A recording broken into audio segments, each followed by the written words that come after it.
CIA memos describe how Mossad agents posed as U.S. intelligence agents to make contact with a Pakistani organization known as Jindallah.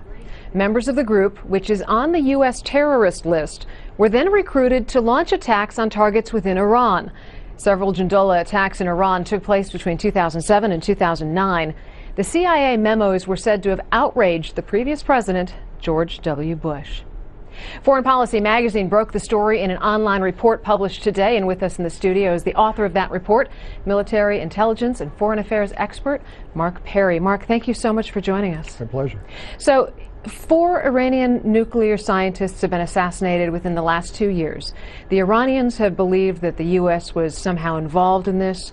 The U.S. has denied its involvement. How important is the release of these memos? It's crucial because it shows that the United States has not been lying. We do not target foreign nationals, especially officials of a foreign government, and especially considering the sensitivity of our relationship with Iran, we wouldn't do this. Of course, it's always been out there that we were part of this with Israel. This report today in Foreign Policy shows that's simply not the case. If this is all true, that means Israel essentially involved the United States in this covert operation, covert war, without the United States being aware of it. What did that do and what does that do to U.S.-Israeli relations? This has been a problem between the U.S. and Israel before. Israel has done this before.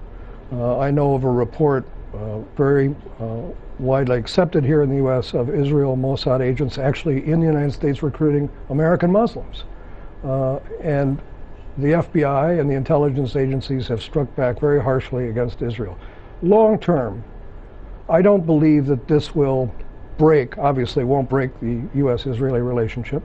There will be some bumps in the road of the U.S.-Israeli relationship, but long-term, I don't think it has a long-term impact. You mentioned something in your article. You said that President Bush went ballistic when he was briefed on this, but then according to a senior administration official, in the end, it was, quote, easier to do nothing than rock the boat. And it makes me wonder, with you saying there are previous incidents like this, why choose not to rock the boat rather than expose Mossad and protect U.S. relations with, in this case, Pakistan, and vindicate itself with Iran? Well, I think that there's a general conspiracy theory that, you know, we work very closely with Israel, that we're willing to forgive, that that President Bush especially was a very good friend of Israel, would defer to Israel. I don't think that's the case here. I don't think there was any deference to Israel. It just causes a lot of political problems to do something like this, to go to the Israelis and shake your finger at them, tell them not to do it, to make it public.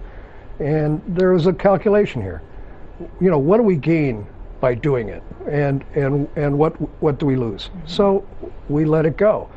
I think since then it's become very clear to the Israelis that the United States has been very impatient with these kinds of activities and that we won't tolerate them. What do you expect Iran and Ahmadinejad's response to be to this?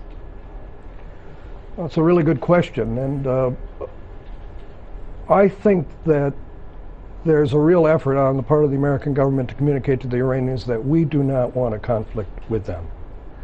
And I think that this buttresses that argument.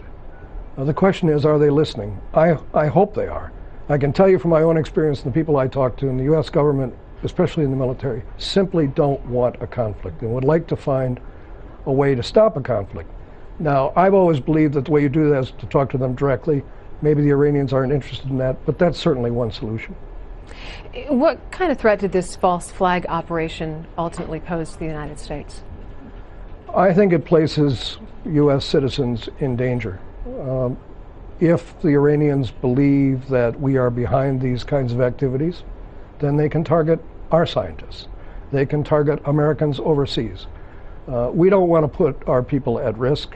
We don't want Iran to react that way, and we certainly don't want an ally of ours putting our citizens at risk. That's the real problem here, and it shows, I think, the lengths to which intelligence services worldwide, not just Mossad, but almost every intelligence service will go when they think they're protecting their own country. In this case, it was very counterproductive.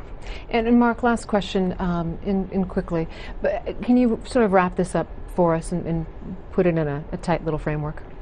It shows that at the time that the United States and Israel and the West are having problems with Iran, that there are bumps in the road in our relationship, even with our allies, that there's disagreement here over how to handle Iran and what to do next. I think we'll have to keep a close eye on our allies to determine that we're all in sync, that we're pulling back from war, and that we're making every effort to talk to the Iranians. All right, Mark Perry, we so appreciate you coming in to talk to us. My pleasure. Thank you.